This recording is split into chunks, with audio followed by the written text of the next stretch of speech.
The Agenda with Steve Paikin is made possible through generous philanthropic contributions from viewers like you. Thank you for supporting TVO's journalism. Canadian writer and artist Douglas Coupland famously declared, "I miss my pre-internet brain." Yet his new collection of microfictions does anything but shy away from our online modern condition. He's our feature interview tonight. First, why is Canada's inflation rate so high? We'll do a deep dive on what drives it up and what policymakers can do about it. It's Monday, December 6th, and that's up next on the agenda.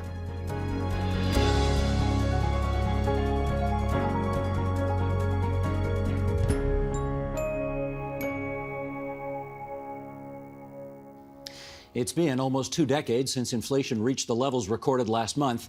People are feeling it at the gas pump, the grocery store, and in bigger ticket items too. What's causing it, and can it be brought under control? Let's find out by asking. In Halifax, Nova Scotia, Rebecca Young. She's Director of Fiscal and Provincial Economics for Scotiabank. And in Midtown of Ontario's capital city, Benjamin Tal, Deputy Chief Economist of CIBC World Markets. And it's great to have you two on TVO tonight for a conversation I suspect a lot of people want to have a much greater understanding of, namely why inflation is where it is today when it hasn't been this high, as we say, in nearly 2 decades. Let's start, if we can, Rebecca, by having you tell us, when the Bank of Canada says inflation is running at 4%, what goes into getting to that number?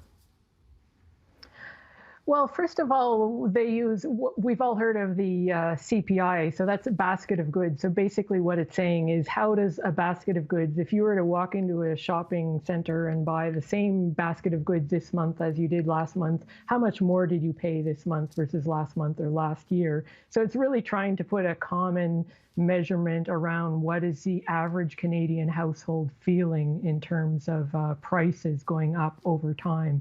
So it really is an average. Now, the Bank of Canada will have, many different variations of that metric to calibrate its policy, but at the very basic level, that concept is how much more is an average Canadian household paying than they did relative to last month or last year. Benjamin, let me follow up with you in this regard. For policymakers and for politicians, for deciders, to be able to make the best decisions as it relates to dealing with inflation, whatever economists put into that basket is pretty key, right? Because if you're not measuring the right things, then that number really doesn't mean much. What's in that basket, and how do we know that it truly, truly accurately reflects the state of play for the average Canadian day to day? Yes, that's a very good question, because during COVID, we know that the basket changed because we weren't consuming services. We consumed a lot of goods because you press a button and you get your exercise bike.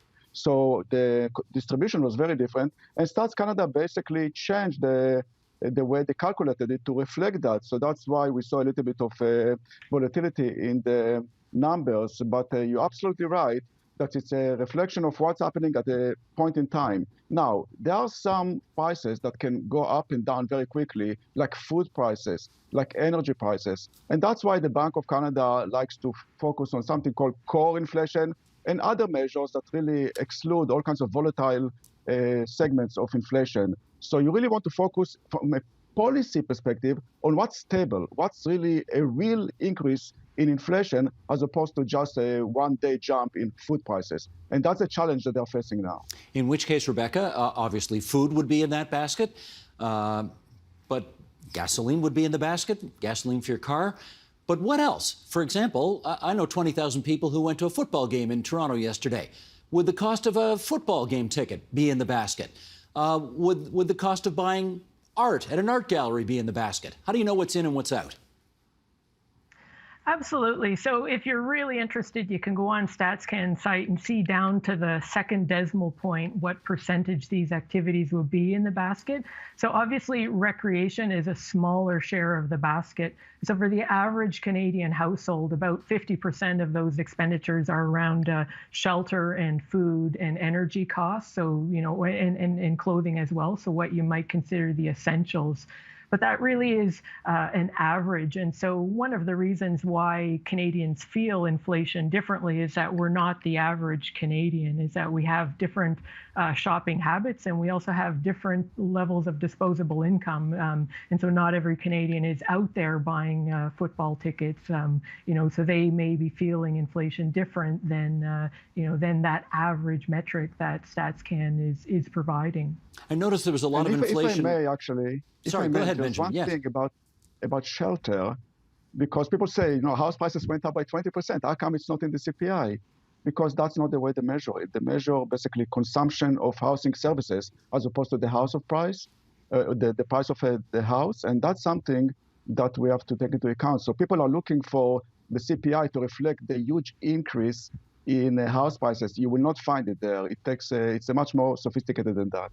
Okay, well, follow up with this, though, Benjamin, because if inflation typically runs at 2%, that's usually the target they like to go for, and then suddenly it ends up at 4%, some people might look at that and say, well, that's only 2 points higher, so does that really affect my bottom line all that much? What's the answer to that? Yeah, that's a very good question. So first of all, let me just say one thing. Nobody knows where inflation will be 6 or 8 months from now. And when I say nobody, I include the Fed in the US and the Bank of Canada. We are all pretending, but nobody really knows because we haven't seen in this kind of situation. So back to your question, the target is 2%.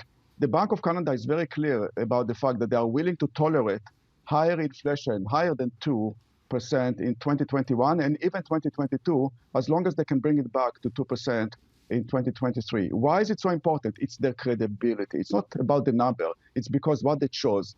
We have been fighting inflation for 50 years with a lot of success, namely central banks established their credibility and their ability to fight inflation. And therefore, at the end of the day, it's not about inflation. It's about what will take to bring inflation back to 2%, because I think it will be back to 2%. But what it means in terms of what the Bank of Canada will have to do, what will be the cost to bring it back to 2%? They labored very, very hard over the past 50 years to establish that credibility. They are not going to give it up. All right, before we figure out how and what levers they can pull to make sure inflation is at 2%, Rebecca, I need to have a better understanding from you as to what's magic about 2%. I know somebody a long time ago decided 2% is the target that Canada ought to be going for as it relates to inflation, but why 2 as opposed to 1.5 or 2.5 or whatever? Well, I would first start off, we know right now that the Bank of Canada and Finance are asking that very question, is that still the correct target? But the idea is, in very simple terms, is that 2% was considered, or is considered the magic number of, so-called greasing the wheels. So what is the right number that provides over time stable economic growth? So not these wild cycles of economic contractions and expansions.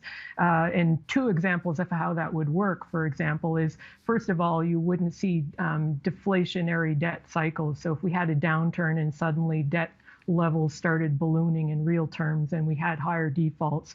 So kind of modest inflation over time prevents that. But it also prevents, it keeps employment whole. So we know that when when the economy turns sour, we don't see wages contracting. Wages are very sticky. You never see people getting, lower wages, but they get lower wages in real terms because of what's going on in the economy.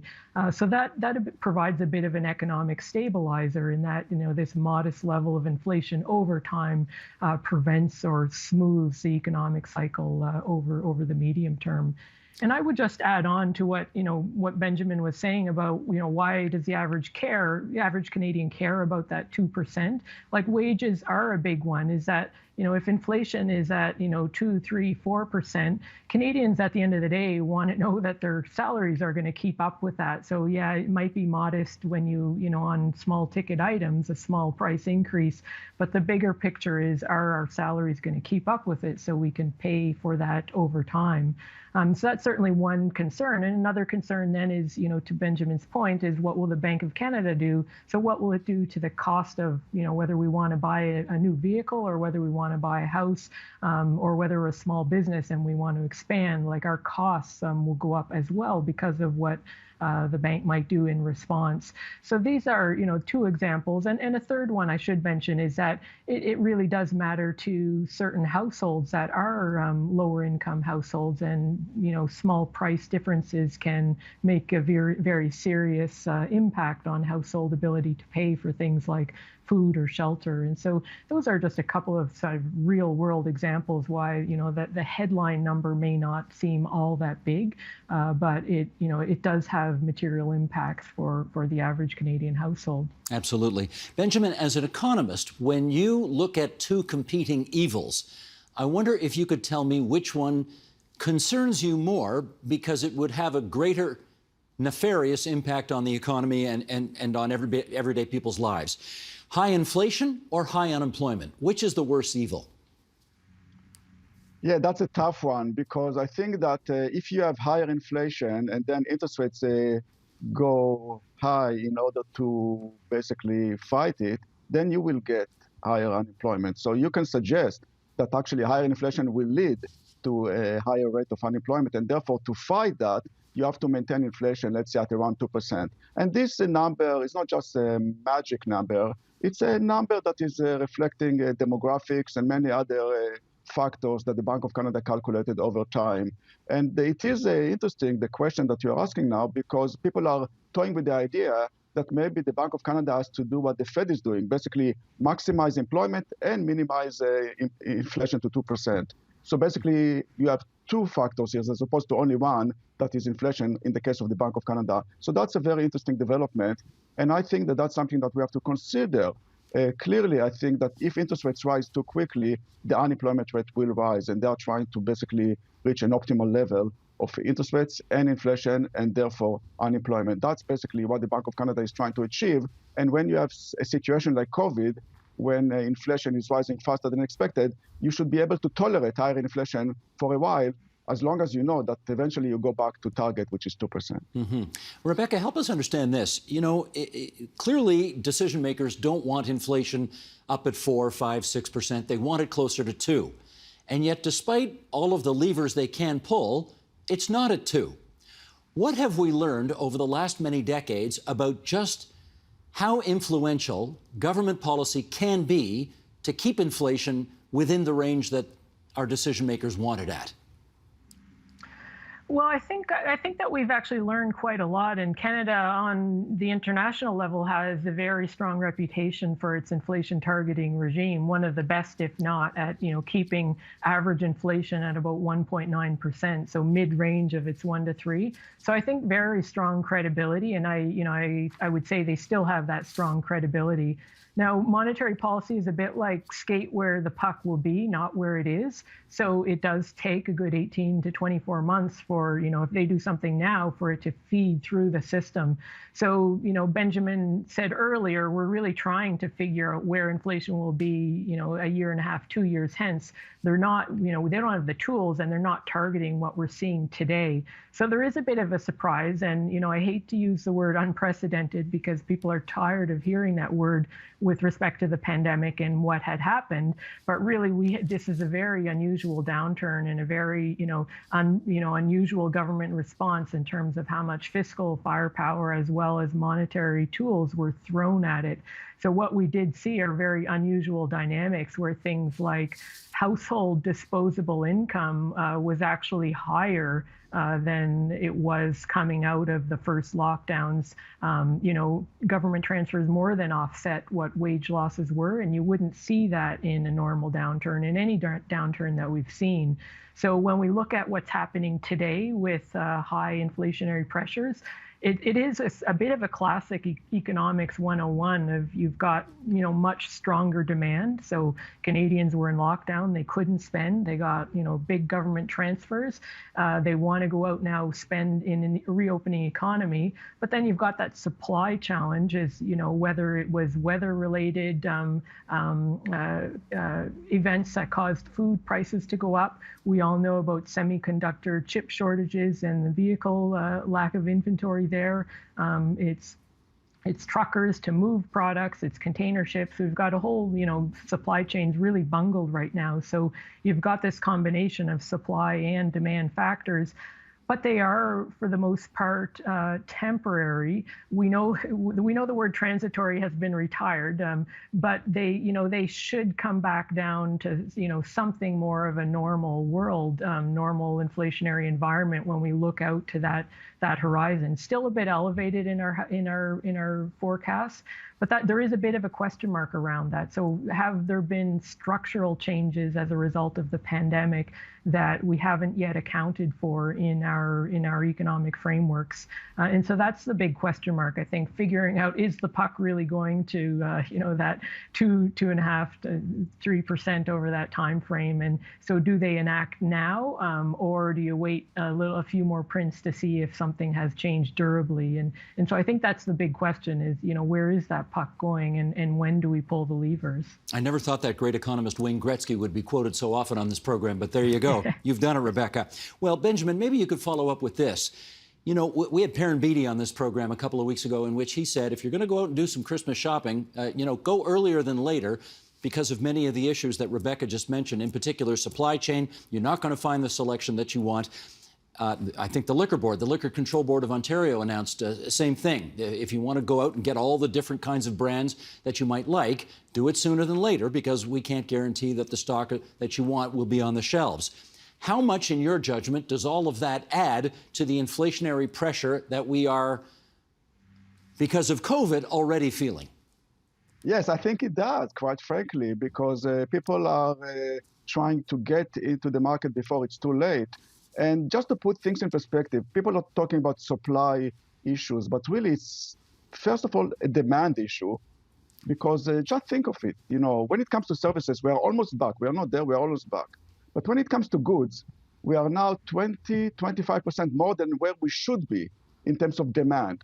Just to put it in perspective, the increase in demand for goods in the US is equivalent to basically parachuting 75 million people into the US overnight, economically speaking, and when they land, they start shopping. That's what we're talking about. Even a normally functioning supply system will not be able to deal with this demand shock. And it's not a normally functioning supply system. It's very sick because of COVID. So we have two issues happening at the same time, and that's why prices are rising. But I think that people rushing, probably adding to this demand, and it's very possible, we cannot prove it, that some people, some retailers and maybe producers are hiding behind the fog of supply chain issues and raising prices for no good reason. They have the inventories, but they still raise prices. We see it a little bit here and there. So I think that you're absolutely right, that this can actually lead to even higher inflation down the road. But it means that we are borrowing activity from the future. And that's why the issue facing the Bank of Canada is a bit complicated. Well, Rebecca, would it be responsible then for, let's say, the Prime Minister of Canada to come out, to go to the lectern and say to Canadians, look, I know nobody likes inflation. Part of the reason we're having it is because you folks have this pent-up demand to spend because you haven't been able to for the last year and a half. Maybe don't spend so much right now, and that'll help bring inflation down. Can you do that? No, I don't think that, I don't think that would quite work. And quite frankly, Canadians have been, fairly cautious in that spending. And I think, a question mark is how quickly will they unwind it? There is a degree of, markets doing their job in the sense that, consumer confidence is taking a bit of a toll. We don't have great data necessarily in Canada, but, last month in the US, the consumer confidence around buying a new vehicle plummeted to its lowest ever, even during the initial parts of the pandemic, even during the global financial crisis. So there is a bit of a calibration of kind of this sticker shock idea that eventually Canadians will say, I'm going to wait. I'm not going to buy it at this price. And so there is a sense that the slow pace of unwinding of these savings, it's not all on a precautionary basis because we're worried that the economy is going to get worse. If anything, we're not seeing the inventory at the prices that we want to buy. So I think market forces in this case will probably do a better job than sort of imploring Canadians to hold back. But I think you ask a good question, because what are the levers to deal with this, and I think that that's where we do markets still have credibility in Bank of Canada's ability to control inflation over that medium time frame, and so I think continuing to execute policy that is grounded in data and grounded in well communicated policies around that data is still the best way to go. Well, the rising inflation rate has certainly not escaped the attention of those on Parliament Hill, and the Conservative finance critic is a guy from the Ottawa area named Pierre Poilievre, and he had this to say about all of that not too long ago. Sheldon, let's roll that clip, please. The Bank of Canada is not supposed to be involved in fiscal policy. Unfortunately, the Liberals have politicized the Bank of Canada to use it as a printing press to fund their inflationary spending at a great cost to Canadian consumers. The cause of inflation is large deficits that are sending roughly $500 billion competing for scarce goods and driving up prices. The solution is to end the inflationary deficits, and then the Bank of Canada wouldn't be printing the money and driving up prices in the first place. Frankly, these deficits are leading to a higher inflation, and they risk leading to higher interest rates down the road. And that would be a disaster for our heavily indebted country. Benjamin, how much of all of that do you sign on to as well? Well, I think that clearly the injection of money into the system is clearly helping inflation. There is no question about it. But we have to remember that we went through a major pandemic, and it's not over yet. We had a shock to the system, and you had to do that. There was no choice. You can argue whether or not it was too much, too long, but we had to do it. And the only way to do it was to use the Bank of Canada. That was not using the Bank of Canada as the ATM of the government. It's really a misconception. It was basically quantitative easing that now is basically ending. So that was the right thing to do. And we knew that that can lead to inflation. Add to it the supply chain story and the fact that there is so much pent-up demand for services, and you have an inflation story. The only question is how long it will take. So I'm not buying all those arguments. It's not just fiscal. It's much more than that. We had a very, very major issue to deal with in the short term, and it's not over, as we all know. I think that another factor to consider is that the pricing power of companies is still there. That's going to your previous question about inflation and the willingness of people to pay. I think that when you look at the consumer, this consumer is still sitting on an elevated level of cash, about close to $91 billion of excess cash, and they are eager to spend that cash, and the pent-up demand is there, especially for services. And you're not going to bargain with the hairdresser if this haircut is going to cost you $5 or $10 more, because you have the money and you're eager to get the service. So the pricing power of services is actually back to what it was, because the price sensitivity of consumers is actually lower than it used to be. That's inflationary by definition. And that's something that will continue to be the case over the next 6 months. Another factor to consider. Rebecca, let me ask you something else about what Mr. Poilievre just said, and that is that the Bank of Canada is supposed to be an independent organization that makes its decisions sort of absent from the political imperatives of the day. And he kind of suggested that the Bank of Canada has given up some of that independent authority and basically done what the government has demanded of it, namely print more money, fund stimulus spending to the tune of, I guess, a $350 billion deficit last year, which is, of course, the highest of all time. Has he got his finger on a potential problematic issue here? I would agree with Benjamin, is that, if we look in hindsight, that, this type of spending was needed to avoid a far worse outcome. Had Canada not spent, the $350 billion deficit spending last year, we would be in a far worse situation now. And hindsight is always 2020. Could it have been done differently? Could it have been slightly smaller because of that overshoot? Well, we certainly hope that those analyses are done and that we learn going forward what are the best tools, ideally automatic, that have less political discretion in how quickly they can be rolled out. I'm sure there are lots of lessons, but in hindsight, we are in arguably a better position in Canada than many other countries that didn't have that space to provide such big responses to the pandemic. So looking back, it is what it is. In economic terms, it's a sunk cost. It's more, where are things going? And I think for the most part, the Bank of Canada, we as economists look at market metrics. How are markets pricing in inflation risk? How are markets pricing in their expectations around the Bank of Canada movements? And markets would say they're fairly well anchored. So the credibility of the Bank of Canada is still, on very solid grounds in that regards. But I would say, if there's still any doubt, again, the Bank of Canada ending its purchase programs, was another sign of credibility that this wasn't going to go on forever and, continue to fund ongoing commitments.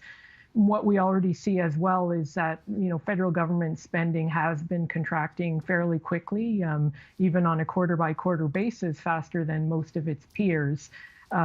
But that said, I still think another factor that we have to consider is that Canada is a very decentralized country in many terms, but including in fiscal terms. And so provinces, carry a good part of the spending in the country. And so when we look at what the federal government is doing and, the big money they've been spending, they've actually allowed provinces to come out of this with really pretty modest deficit spending at the end of the day, and spending that's, contracting fairly quickly, that we already have a couple provinces in surplus, and, and it should really help other provinces move in that direction faster. So I think, just to reinforce that, I don't think, there's any concern that the Bank of Canada's credibility and its inflation targeting regime is in question. And then the question then of how, what is the fiscal authority doing, or what is the finance department doing? There are quite a few considerations that, that we need to consider before we say that, that it's unanchored. Well, let me ask whether or not, Benjamin, you think one of the things that ought to be under consideration now is a tried, tested, and true option when inflation gets out of control, and that is raising interest rates. Do you think that's advisable right now? The short answer is absolutely yes. Interest rates are at 0.25. That's emergency rates, and we are not at the emergency situation now. So interest rates are extremely low, too low, leading to this very strong housing market, too strong, in my opinion. And therefore, clearly, there is a need to raise interest rates, and the market agrees with me. In fact, the market is now pricing in a situation in which the Bank of Canada will be raising interest rates 5 times or maybe 6 times in the course of 2022. Just a few months ago, people were talking about the first move only in 2023. Now we're talking about 5-6 moves in 2022. That's a very significant move. Now, I don't think that the Bank of Canada will move so quickly. I think that will be a mistake, because every economic recession was helped, if not caused, by a monetary policy error in which central banks raise interest rates way too quickly and basically kill the economy. You want to go baby steps, but you want to start early to reestablish or establish that credibility that you are fighting inflation. When you have inflation at 4.7% and interest rates are 25 basis points, you basically have to start raising interest rates, and they will start earlier than believed just recently, and that will be a good thing. This economy needs higher interest rates, but you need to go slowly. Don't shock the system by raising interest rates 5-6 times during the course of 2022 in the middle of a pandemic. That's more or less where we are. Less than a couple of minutes to go here, Rebecca. Can I just get your understanding of Benjamin's advice there? Baby steps would mean what? Well, we're right now, our forecasts, which we are in the process of revising, we do see them moving middle of next year and fairly quickly. Our starting point is 100 basis points, but more on the side of sooner than later and more than, that. and another 100 basis points in the year after. So, but I would say, just adding on to Benjamin's take, is that one thing we have that we haven't had in past cycles of raising rates is that now there's more of a risk on the side of, an overshoot of what we expect on inflation. So there's a risk that waiting too long could mean an even faster and more aggressive rate tightening cycle that would have to happen if inflation overshoots on the upside over that horizon. So that could have a potentially even higher disruptive impact if we let low interest rates run for that much longer, thinking it's out of a kind of a prudential or a precautionary basis, given that we have more of that risk that we might be wrong on where inflation is 18 months from now. So I think there's more of a two-sided balance of risk that they need to consider when they're thinking about that pace. And just the latest job numbers, job unemployment's back down to 6%, which is, some say that is, that's full employment. And so we are, at a point in time where I think it is, certainly warranted considering what, how early and at what pace should they start tightening rates, and do it gradually and allow yourself time to assess in between each rate hike, as opposed to being forced because of what is, could be considered, very high inflationary pressures that are not going away. You two have been most helpful in helping us better understand the issue of inflation and what we're dealing with these days, a rate of inflation that we haven't seen in almost 2 decades. Rebecca Young, Benjamin Tal, really good of both of you to join us on TVO tonight. Thanks so much. Pleasure. Thank you. Thank you.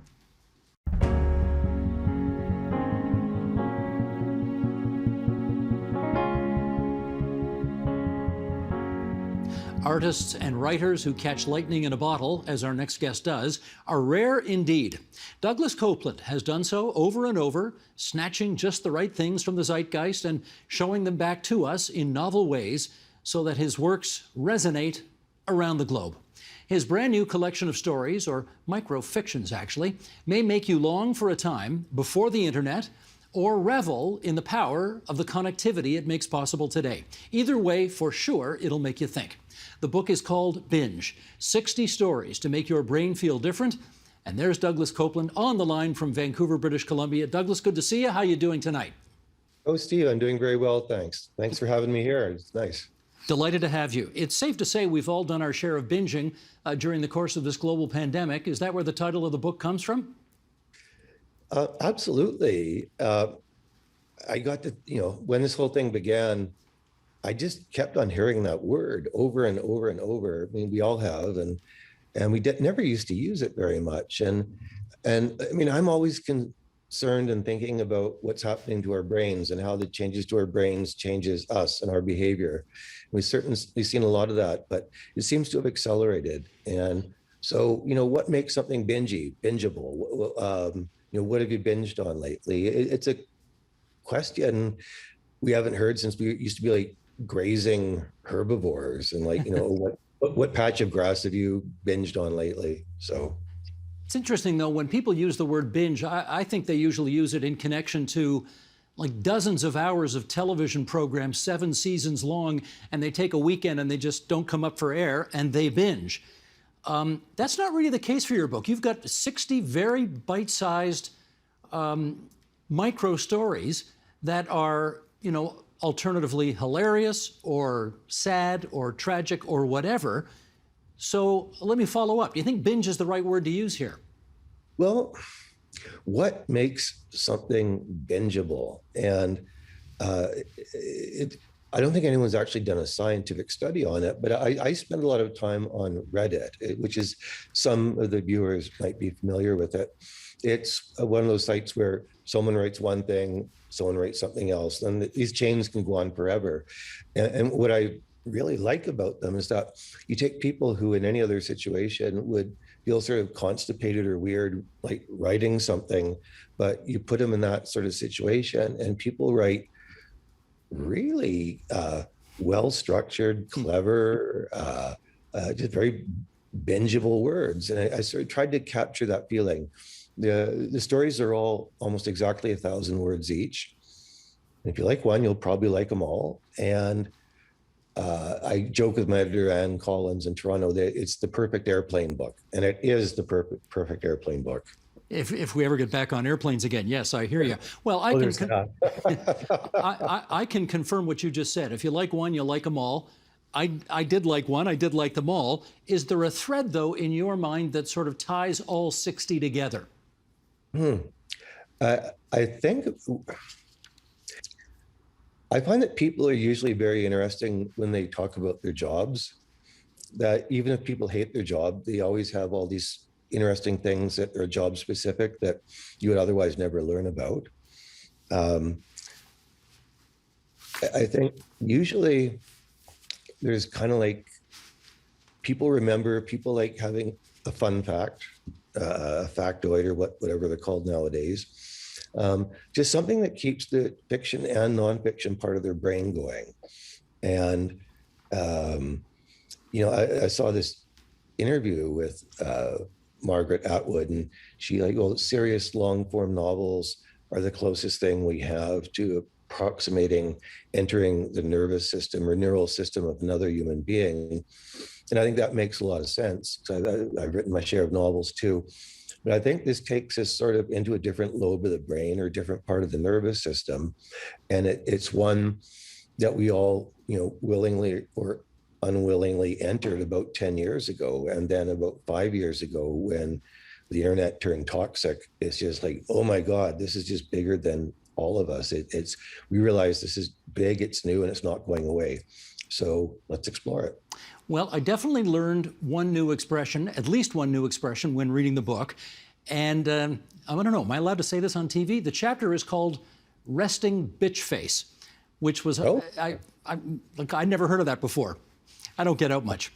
Anyway, I want to read 30 seconds worth of your chapter on resting bitch face. When the dentist tells his patient that she's got it, here's what you write. Time froze. The room surrounding me became a painting. I saw myself semi-reclined on a reclining vinyl seat.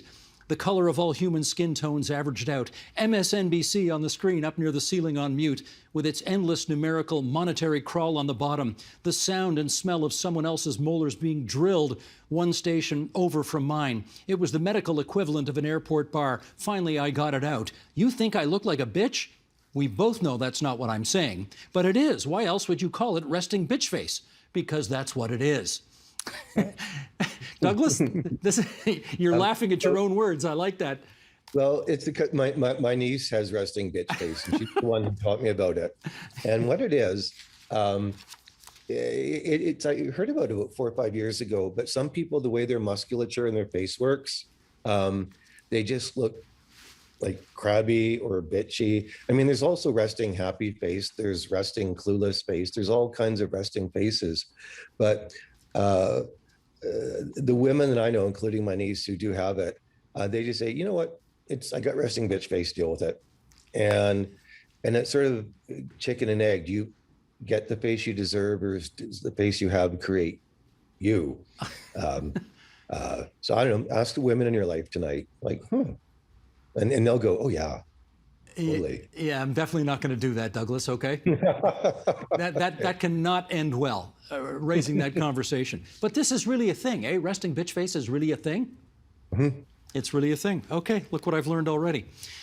Well, there are Karens in this world. This is a new one again that we've just learned in the last few years. Dad dancer, resting bitch face. What did we call all these people before these terms came up over the last few years? I think just friends, family, and neighbors. And now I think we're able to sort of codify almost any form of behavior. I will say, you know what dad dancing is, right? Go ahead, you're going to explain it. Well, it's okay, you're a teenager and you're having a party, and then your dad comes downstairs and says, like, hey, I really dig this music you kids are, and then starts dancing, and then just everyone has this massive cringe implosion, and then they leave. And the dad thinks he's very cool when he does it, of course. Yeah, and of course you're scarred for life because your friends saw this happen. And so there's this one story where this guy has 2 kids, and he just loves torturing them with his dad dancing, and he'll just do it anywhere. And he's waiting for his daughter to show up at a Starbucks. So he's just standing there, and there's some guy in the car looking at him who's just, I don't know, something happens between them. So he says, you know what, I'm going to make you cringe. And he starts dancing there in a Starbucks parking lot. And everyone's just going, oh my, this is the strangest, funniest thing I've ever seen. And then he gets discovered by this woman who's a talent agent. And he very quickly goes from the Starbucks parking lot to having this act called Dad Dance 3000 with 4 other dad dancers. And it just goes colossal. And I guess what I'm finding, Steve, is sort of glitches or errors in the system that are ripe for some form of hijacking. There's this other story called Kirkland Products, where this gal who works at a Costco comes up with the idea that, you know, if you name your middle name Kirkland, we'll give you $500 in Costco merchandise. And then, but she doesn't clear that with management ahead of time. No, and it takes on a life of its own. And frankly, what's wrong with naming your kid Kirkland as a middle name? Most people don't realize that you can give your kid as many middle names as you want. There's no limit on them. I mean, Prince Edward or Prince William has like 9 middle names. You can have 9 too. Yeah, I'm good with 1. But listen, back on the dad dancing thing. I mean, here's the cover of your book. You got Courtney Cox out there from that famous video where she's dancing with Springsteen, and I can't tell whether that's like a super cool movement in the history of rock and roll, or that's Bruce doing a bit of dad dancing at that moment. Which is it? That photo has about 12 different things in it all at once. It's kind of magic. I chose that photo because I've noticed over the years that when that comes on in the background, you're at a store or something, everyone sort of stops and looks and goes, oh, that's Courtney Cox. Like, no one's ever figured that out before. When the first time I saw it, which was a million years ago, like, oh my God, like she got picked at random from the crowd by Bruce Springsteen. And oh my God, Bruce Springsteen is doing that weird 80s dancing. It's just really not, he shouldn't have been doing that. And then of course, Courtney Cox went on to become Courtney Cox. And we had to get permission to use her image on the front of the book. And she was very gracious about that. And so when I give people a copy of the book now, like, oh, I know that video. That's Courtney Cox. And that's who we are. Yeah, it's a thing. Tell me why 9/11 looms so large in this book. Well, on 9/11 itself, I was on the first city of a 42-city book tour. And I slept through the whole thing. And I was in a hotel in Madison, Wisconsin. And I was in the lobby, like, was the airport still open? Like, of course, I got marooned there for a week. And being Canadian, I wasn't allowed to rent a car. So I was trapped in this world's most boring, nice enough city. And near the end, it was like, oh, maybe I could live here. I could put down roots here. Maybe I could stay. And then the publisher was down in the Flatiron building in Manhattan. And when the Verizon tower got blown out, they could only receive calls. They couldn't make calls. And they did this thing to me, which was kind of emotionally manipulative. And they said, like, Doug, you're the only reason we come in the morning. And I did this really stupid thing. And I actually did the tour. And it really screwed up my head. I think for the first month, I was the only passenger on every plane. And then every plane was just completely packed with like people like practically holding chickens in a hutch in their lap. And it's like this depth charge that happened to everyone in our culture. I kind of wonder about kids who were 9 or 10, maybe kids born in 1990, because when you're 10 or so, that's the age when things scare you the most. And then you spend the rest of your life trying to figure out why those things scared you so badly. You know, those people are now in their 30s, in the early 30s. I'm not quite sure if they've processed it properly. I don't know if anyone still has. It was just, maybe it's unprocessable. Did you do anything special to observe the 20th anniversary, which happened rather recently? No. I tried to think of anything new that's happened since, say, the 15th anniversary.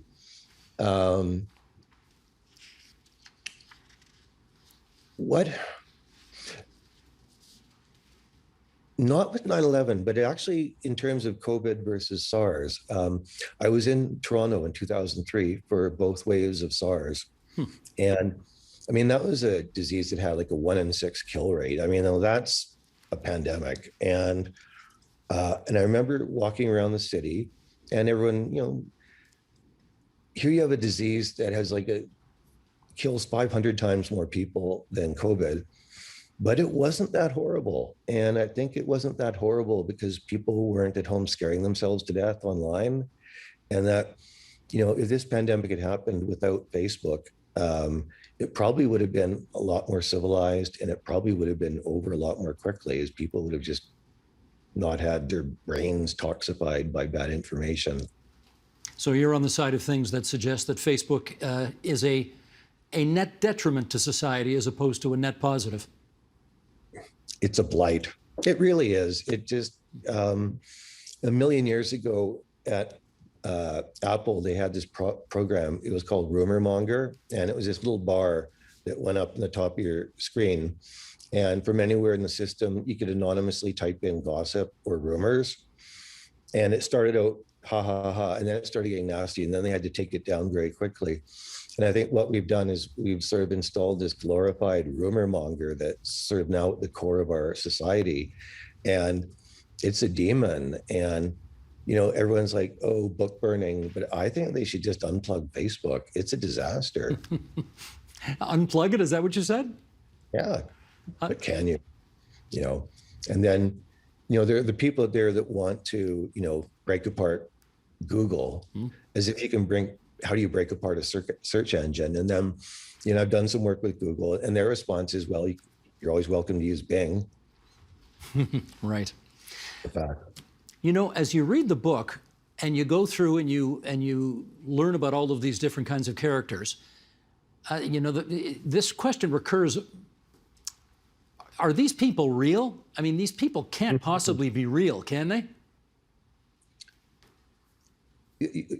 Who was it? Truman Capote said there's you have your public self, you have your private self, you have your secret self. And I would add that you also have your search engine self, and that who you are is what you put into Google using anonymous mode. And I think that what's happened is I think the internet flatters us into thinking that we're way more important individually than we really are. I think that it sort of infantilizes us. I think it obviously brings out any sort of exhibitionism that's latent inside us, and it's turned us into these, I guess, extreme people. I mean, human beings right now are very different than they were 20 years ago, and I look at something as simple as democracy, and 20 years ago, if you were to say you would have a planet that is seriously considering dismantling democracy, without, you go, what the hell? How would that happen? I think what we have now is people who think, let me get this straight. 50% plus one means that they get to decide my life. No, I'm too important for that. It's either my way or no way at all. And to make that happen, I'm going to kill everyone and blah, blah, blah, blah, blah. So you realize that, democracy seems to have this sort of built-in cyanide tooth, and that we're only discovering that now, how many years after ancient Greece or after the French Revolution. But all these things that we once thought of as sacred or permanent or holy are just as transient as anything else. So I think, the 2024 election is going to be interesting, that's for sure. Well, let me follow up on that. You spent a lot of time in the States. Do you worry about the future of democracy down there? I actually do. I had to go to California on business, was in LA. And, and I have so many American friends, and there's just all this unfocused hatred down there right now, Steve. And it just blows up in the strangest places that, someone drops something in a restaurant, clang clang, and everyone just goes like, "Blah," and they've got all this anger and this hatred, and they don't know where to put it, and it's sort of building up and building up and building up, and we all can't help but wonder, how that's gonna, explode like a sewage system or something. It hasn't happened yet. We're all just waiting for that moment. Well, it does prompt another question, and again, I go back to the book here. You've written 60 different chapters, and I wonder if it was your intention to leave us with a moral or a message at the end of each chapter. A little bit. Sometimes they're trivial, sometimes they're not. I think at the core, I do want this to be an investigation of the times we live in and the moment we live in. And what I found over the years is I'm doing books for 31 years now. And when I write a book, it comes out and everyone's like, oh, that's just zeitgeist. It'll go stale in a week or a month. And what ends up happening is they become really, really crystalline time capsules of the moment they were written. And what was once seen as a disadvantage is now seen as like a plus. And I don't know. I mean, the book would make no sense to anyone from 2000. I don't think there's one thing in the book that would. It's so steeped in the now. And it's also a very good airplane book. You mentioned that, yes. Well, speaking of which, you do have a chapter called Southwest Airlines, and I want to read a little snippet of that if I can. Ah, life, you write. We live our days, we have our memories, we have opinions, we have feelings, and they all go into a cosmic blender and become karma smoothies that get left on the counter and are forgotten. Eventually, they start to get all bubbly and rotten, and then you knock yours over and it spills and stains things, but you're too lazy to wipe it up, so it turns hard. And if you neglect it long enough, it just sort of ossified over time. And that's your legacy. You had the gift of sentience, and what did it get you? That sounds, if I may say, Douglas, suspiciously like a kind of a summing up of one's life. And given that you're about to turn 60 later this year, and I can tell you, having been there for a year already, it's not as horrible as you think, but does turning 60 have anything to do with that paragraph? Oh, so you've entered the porthole and have gone through the other side. Yeah. I think that paragraph, the character who's speaking there is modeled very much after the writer William Burroughs, who he was very big in the 80s when I was in art school, and he had this voice that it's very, very hard to duplicate. And he was a heroin junkie, and he wrote about it, and he was fantastically nihilistic, as is the character in that particular story. And actually, for the voice of that character, I enrolled a friend of mine, Michael Stipe, the musician, who has a very, very similar voice to William Burroughs, to read it. And it's sort of this out and out nihilism fest, I guess you would say. In terms of legacy, what do I do? Well, how do I feel? Okay, like I was in Manhattan. It was a few years ago, so I guess before COVID, and there was this tree outside the window of the hotel, and it had a little plastic bag in it. It's like one of those plastic bag trees. And I thought, how depressing. But then no, because that tree is still alive. It is actually just as much alive as is me or you. And life is binary. It's either living or it's not. And like, oh my God, like nowhere else in the universe does this thing called life exist, and we get to experience it. And oh my God, like how do you not waste something like that? Like how do you make the most of it? And that's kind of like what with my own life, Steve. I don't think I ever stopped thinking about not wanting to waste that. And it can make me a bit OCD sometimes, trying to always be pulling something out of my psyche or what have you. But there's this expression: you don't have a soul. You are a soul.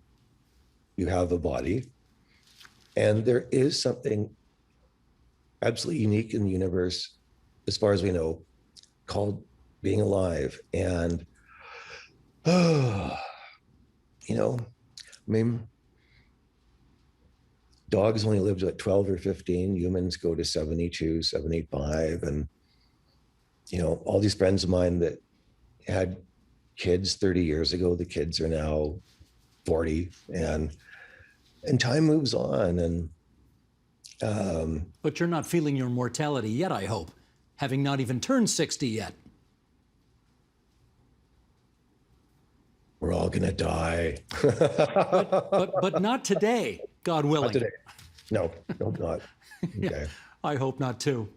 Well, this was fabulous. I really enjoyed talking to you, and we're really grateful you spared so much time for us. The name of the book, again, is called Binge, 60 Short Stories to Make Your Brain Feel Different. My brain did feel different after I read that book, mostly because I was laughing so much, because so much of it is funny. And conversely, it does make you think, and it does, there are some very touching moments in the book as well. Douglas Coupland, it's awfully good of you to spend some time with us tonight on TVO. Thank you. I loved it. Thank you.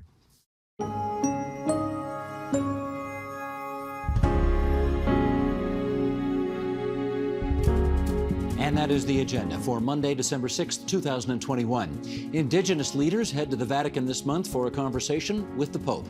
Tomorrow, the former head of the Assembly of First Nations, Phil Fontaine, joins us on what that delegation hopes to accomplish, and we hope you'll be with us for that conversation. I'm Steve Paikin. Thanks for watching TVO, for joining us online at tvo.org, and we'll see you again tomorrow. The Agenda with Steve Paikin is made possible through generous philanthropic contributions from viewers like you. Thank you for supporting TVO's journalism. The Agenda is always on. To catch up on conversations from this week or any week, visit our website, tvo.org/theagenda, or our YouTube page at youtube.com/theagenda. It's all there for whenever you want to watch.